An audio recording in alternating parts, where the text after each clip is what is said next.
Hi అండి. ఈరోజు kiwi juice చేస్తున్నాము. ముందుగా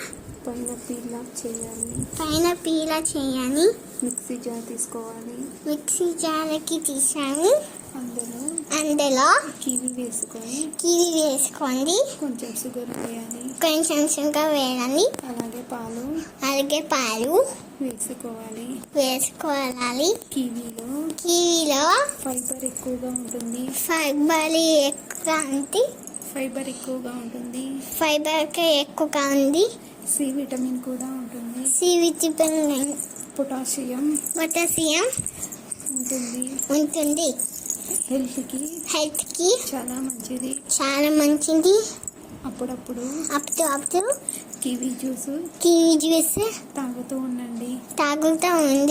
హెల్త్ కి చాలా మంచిది. ప్లీజ్ లైక్ చేయండి, షేర్ చేయండి, సబ్స్క్రైబ్ చేయండి. Thank you. బాయ్ అండి.